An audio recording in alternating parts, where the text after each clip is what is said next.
All right, I'm going to go through the process of the A1.1 assignment. And so the first thing that you're going to do is go to the modules and download the zip file right here. And go ahead and put that on your computer and unzip it.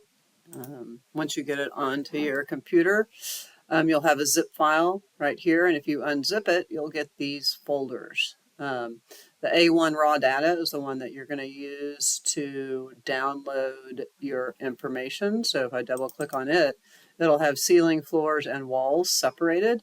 And it'll have this brands that I should have the brands from the hotel options, the brand options that I gave you in here.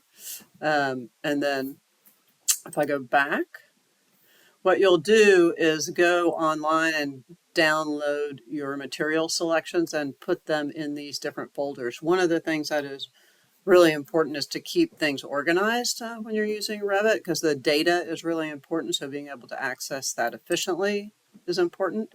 This will be for A2. The docs folder will have some docs that I downloaded for you guys that might be helpful. And plots, this is where you'll send your plots. And then the Revit folder is where you'll have your Revit files. So if you double click on the Revit folder, you'll have this A1, A2 template.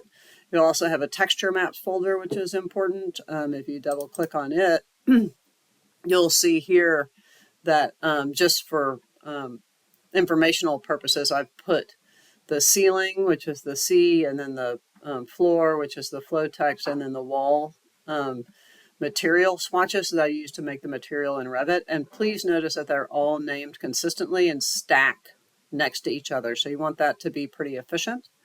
If I go back, just to give you an example, if I come over here to this folder, here is a raw data folder that has things in it. So if I go to the ceiling, you can see I've got, different, let me pull this a little larger so you can see it. I've got different information about the ceiling in here that I'm going to access, but it's just kind of like a data dump, right? And there's a zip file that I was using. And again, if I go to the floor, here's the flooring information. And if I go to the wall, here's the wall information.